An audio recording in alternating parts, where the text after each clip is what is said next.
Alors, je me présente, donc je suis Guillaume Eouzan.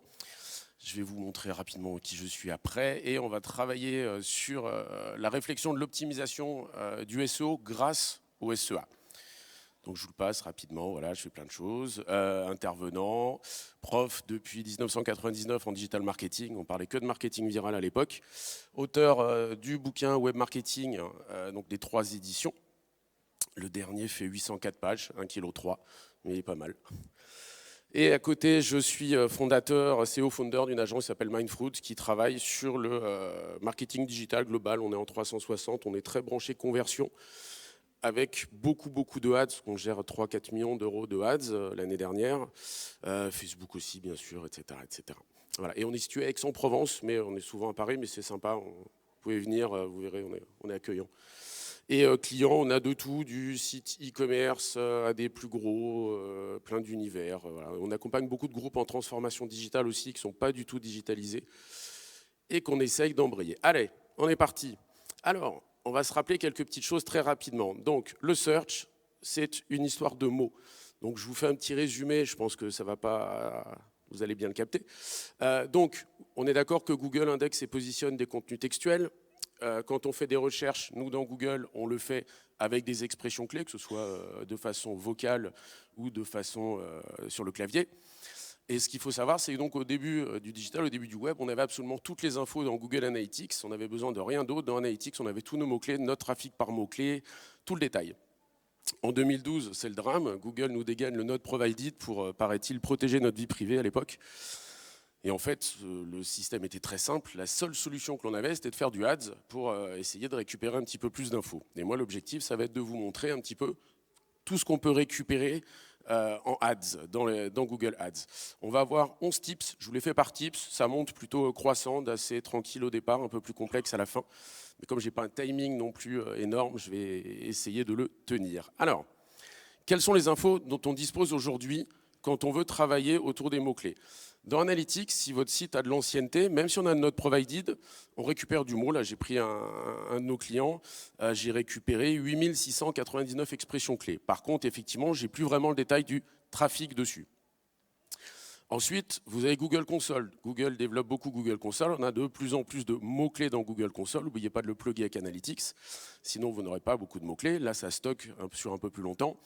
On a des infos, mais c'est pareil. Alors oui, on a du CTR, de l'impression, ça manque de précision. Voilà, quand il vous dit que vous êtes en position moyenne 4 et que vous ne vous trouvez pas du tout, c'est parce que ça pouvait être un peu de l'image ou de la vidéo, voilà, un petit peu perdu.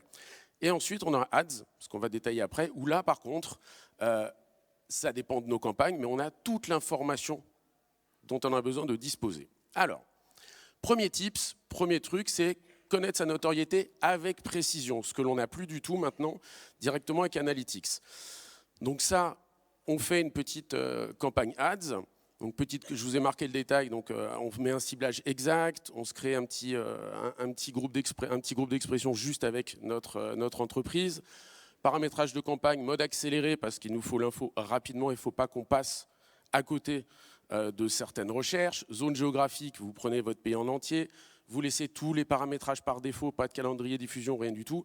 Et le CPC, même sur le branding, c'est pas trop cher. Le limitez pas trop. L'information que ça va vous donner, c'est les volumes de recherche sur votre marque, précisément. Ce qui vous permettra après, quand vous regardez vos stats dans Analytics avec le Not Provided, d'en déduire globalement, si vous avez eu, je ne sais pas, 20 000 recherches sur ce Google Not Provided, vous arriverez à peu près à savoir quelles sont les recherches sur votre marque et donc à côté, quels sont les volumes de recherche sur autre chose que votre marque. D'accord? Ce qui vous aidera ensuite. Donc ça, voilà, c'est ce que je viens de vous expliquer. Donc celui-là, il est simple. Ensuite, deuxième point très utile que l'on va avoir grâce à Google Ads, c'est disposer d'indicateurs qualitatifs, d'accord, mot-clé par mot-clé. Donc ça, c'est simple. Quand on plug Ads avec Analytics, quand on récupère dans Analytics, c'est les colonnes que je vous ai mis en avant. Je vais récupérer par mot-clé précisément mes taux de rebond, mais surtout mes taux de conversion. Ce qui va ensuite me permettre d'identifier quelles sont les expressions clés utiles, donc les requêtes de recherche, je vais le réaborder après, quelles sont les requêtes de recherche précises qui m'apportent de la conversion. Vous avez compris, ça va être ces requêtes qu'il va falloir derrière travailler logiquement en référencement naturel. Donc là, je rappelle, je suis pas sur les, au cas où il y en a qui n'ont jamais fait de ads ou très peu de ads. Dans Google Ads, vous avez les mots-clés sur lesquels vous positionnez et ensuite, le plus important, l'onglet requêtes de recherche qu'on va revoir après, où là, vous avez les réelles expressions des internautes. Il peut y avoir un écart qui est gigantesque. Je vous donne un exemple, j'avais monté une fausse campagne bidon pour essayer de trouver des infos. Donc je m'étais positionné sur formation Facebook, juste un mot-clé, et j'avais fait tout ce qu'il ne fallait pas faire. Requête large, d'accord, aucun mot d'exclusion, alors j'ai même pas mis de clic maxi, ça je m'en suis mordu les doigts. Je suis sorti et j'ai eu des clics, par exemple sur des requêtes du type école de danse à Marseille. Moi c'était formation Facebook, mais en requête large, sans mots-clés négatifs, en laissant tout par défaut, vous partez complètement de travers. Donc l'onglet des requêtes de recherche est fondamental. Ensuite, une fois que vous aurez identifié donc, les mots-clés qui amènent de la conversion, derrière, vous allez faire un audit de positionnement pour identifier où est-ce que vous êtes positionné. Là, je vous ai montré, nous on est un peu des masos. En général, on fait des audits de positionnement pour nos clients sur 3000, 4000, 5000 requêtes. Moi, j'ai l'habitude sur les campagnes AdWords de récupérer la totalité des requêtes de recherche et de faire un audit de positionnement sur la totalité des requêtes de recherche. J'en ai 1000, 2000, 3000, 4000, 10 000, c'est pas grave. Comme ça, on va pouvoir voir si on n'est pas positionné sur des requêtes auxquelles on n'aurait pas nécessairement pensé et en hâte qui nous ont amené potentiellement de la conversion. Ensuite, autre point, alors celui-là, il m'amuse bien celui-là. Moi, ça fait des années que je ne comprends pas les balises métadescription des sites internet. C'est-à-dire les sites, c'est simple. Quand vous faites une requête sur Google, vous avez des ads avec des annonces hyper bien pensées et en dessous les résultats naturels. Juste avant Google change, que maintenant en ads on a un peu plus de caractères, mais les annonces qu'on avait avant en ads c'était 135 caractères. Balise métadescription c'est 140. Donc c'était la même chose. Donc là je me suis amusé, je tapais Master Marketing Digital, je prends le premier ads qui sort, vous regardez sa description en dessous, intégrer une école de commerce après une prépa, point d'exclamation, un nouveau modèle de formation au métier, le truc, voilà, il envoie bien. Et maintenant je vais vous montrer les résultats naturels qu'il y avait en dessous. Waouh. Donc le premier, il n'avait pas de balise méta, c'est Google qui a pioché. Le deuxième, on nous vend un master marketing, la métadescription, le master 2, marketing connecté, communication digitale, à l'IAE Lyon, ils ont oublié l'espace, forme au métier du marketing digital. Waouh, super sexy. Donc là, l'idée, c'est de vous dire que quand vous avez vos annonces ads, regardez celles qui performent le plus et reprenez les contenus de vos annonces et faites-en vos balises métadescription de page. Ce qui va vous permettre, dans vos résultats de Google, d'avoir des trucs beaucoup plus accrocheurs. C'est-à-dire que la balise métadescription, on la lit tous inconsciemment, et c'est un des plus gros facteurs de clic.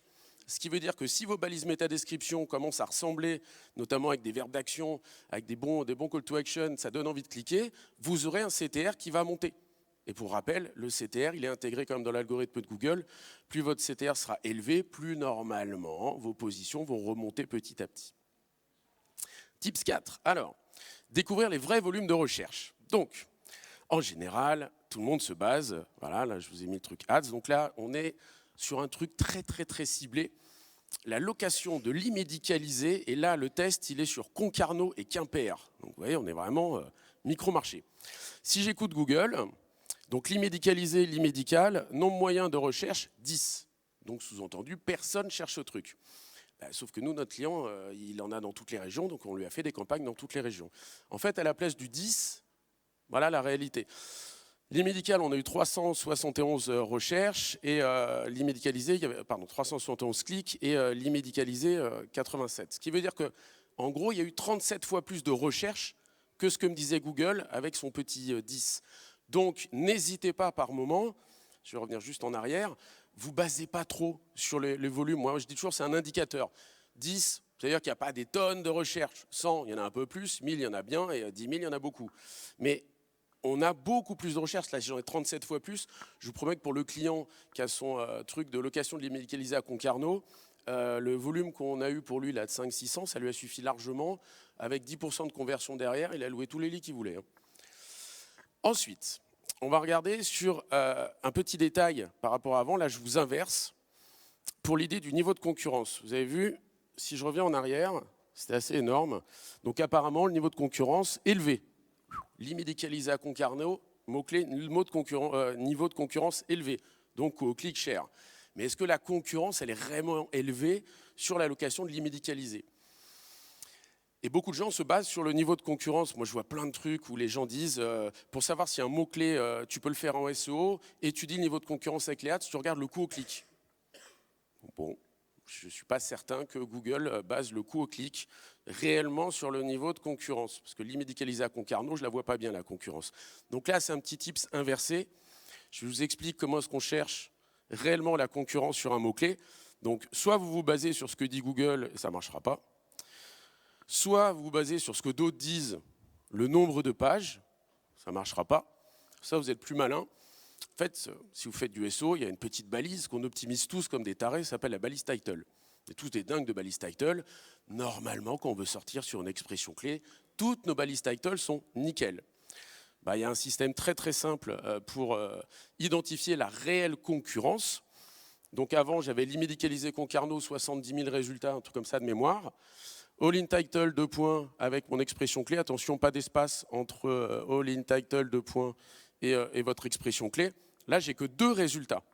En gros, je peux me référencer sur l'e-médicalisé Concarneau en 10 minutes. Il suffit juste que je crée une page optimisée, balise title optimisée, petit contenu nickel. J'ai vraiment 2 concurrents. Ça, c'est vraiment le vrai critère pour moi concurrentiel que nous, qu'on utilise depuis des années et qui est très pratique. C'est clair que quand vous faites all in title, s'il y a allez, 10, 15, 20 résultats, jetez-vous dessus pour le SEO. Jusqu'à 100 résultats, ça va, ça le fait. Entre 100 et 500, ça devient un peu plus de boulot. Après, au-delà de 500, 600 balises title, ça commence à devenir tendu. Et quand vous êtes sur all-in title et que vous avez 1000, 2000, 3000, 4000 balises, voire plus, là, effectivement, le niveau de concurrence, il est sévère. Ensuite, alors, on commence à monter. Le type 6, moi, je l'adore, c'est mesurer sa part de voix. Alors, il y a plein qui font des études de marché, qui font plein de choses, alors qu'en fait, on a Google Ads qui va nous aider très fortement.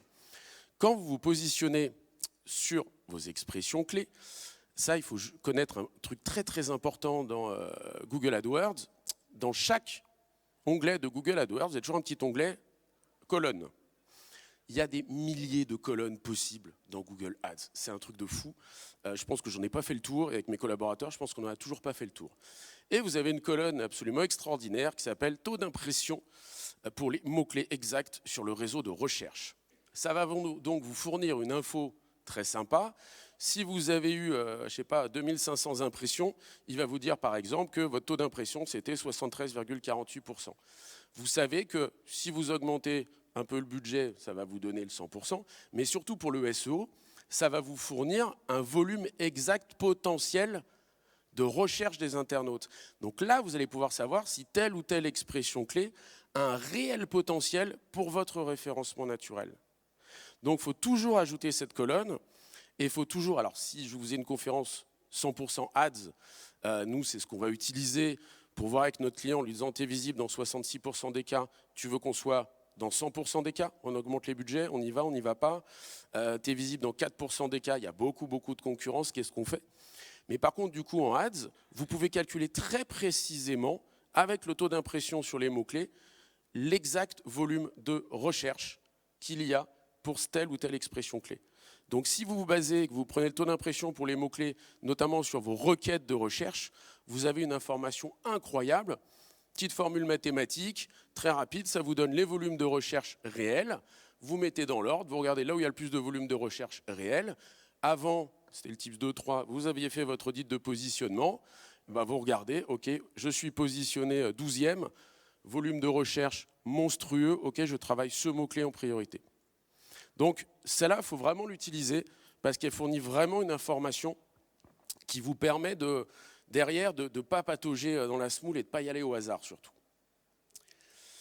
Voilà, je vous l'ai mis là, je l'ai mis le tableau en grand, c'était juste pour vous montrer, donc j'ai bien les mots-clés au départ, j'ai tout le détail, mon volume d'impression, donc là si je prends le premier, j'ai 31 247 impressions, 31 247 impressions, ça représente 75% au lieu de 73,48. Voilà, il vous en manque un quart, donc vous avez 3000. Allez, en gros, il y a 4000 recherches sur ce mot-clé.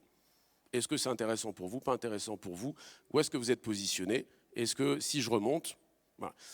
Je vous rappelle le calcul qui est fait entre vous êtes en 10e position sur une expression en moyenne et premier, c'est 14 fois plus de trafic entre 10 et 1, d'après les stats qu'on trouve un petit peu sur le web.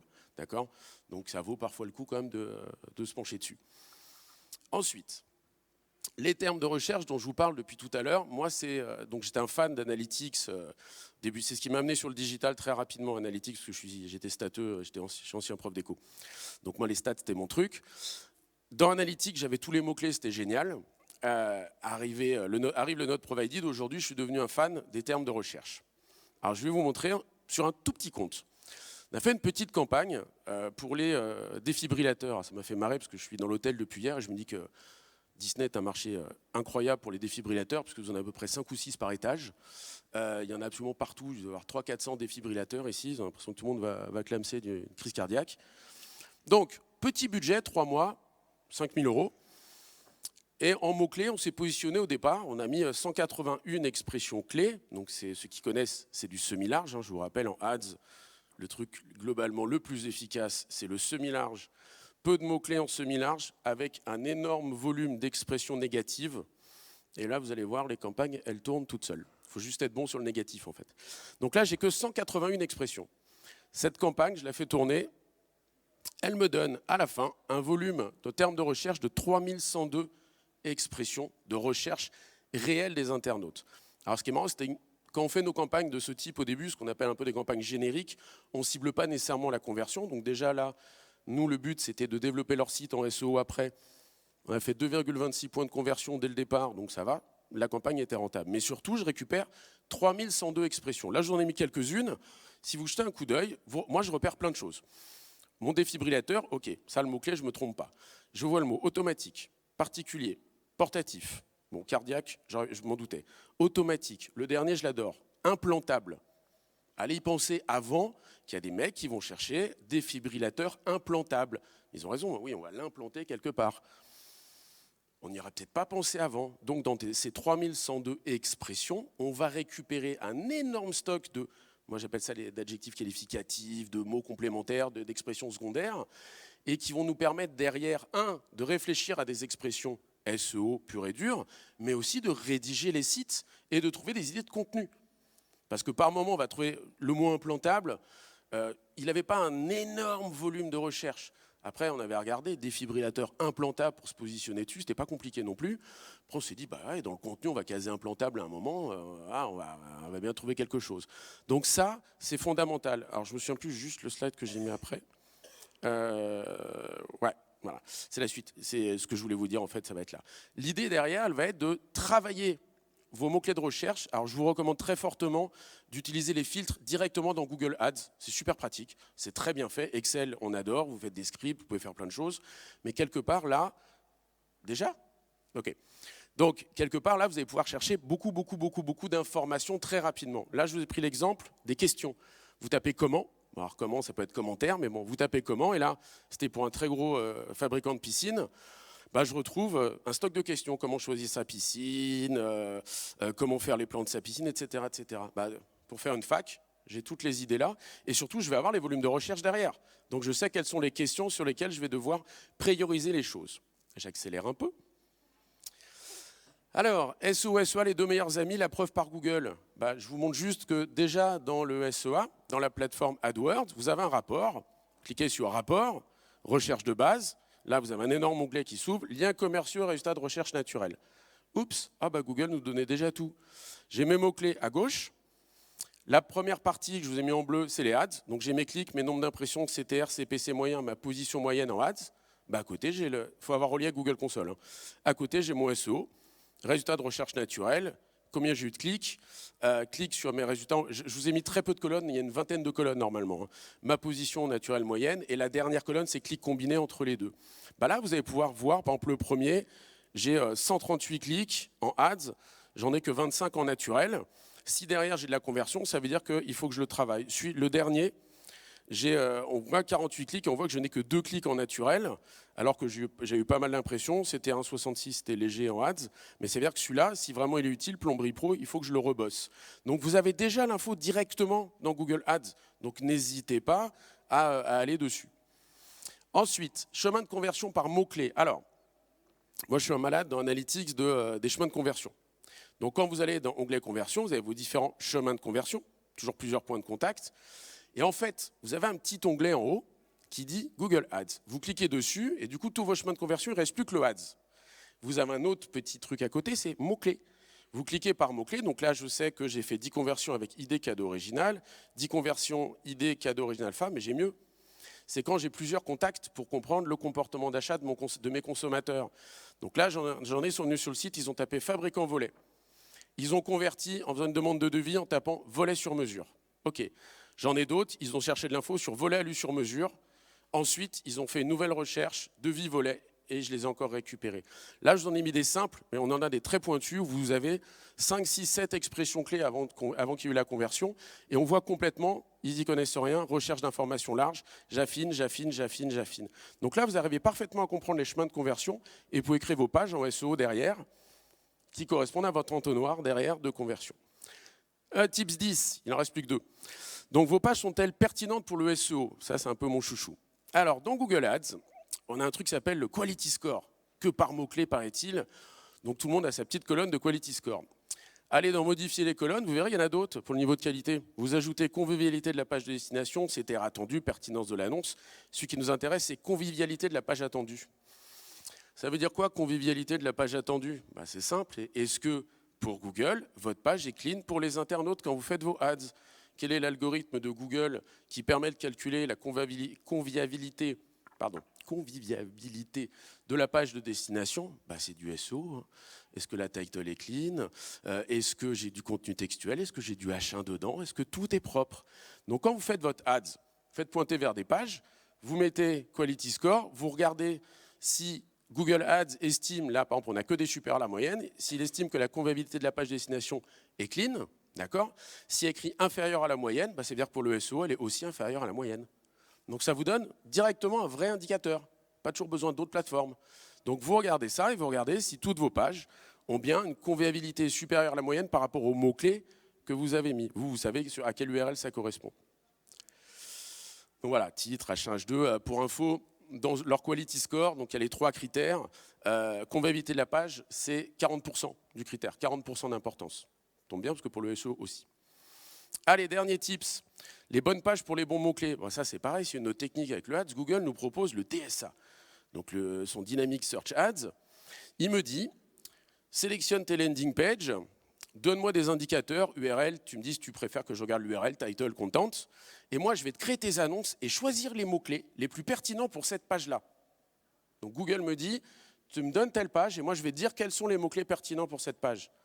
S'ils sont pertinents d'après Google pour le Ads, ça doit être pertinent pour le SEO aussi, à mon avis. Donc ça veut dire que faites des petites campagnes DSA, regardez ensuite les mots-clés. Donc là, par exemple, voilà, clavier, ordinateur AZERTY, j'ai une page à côté.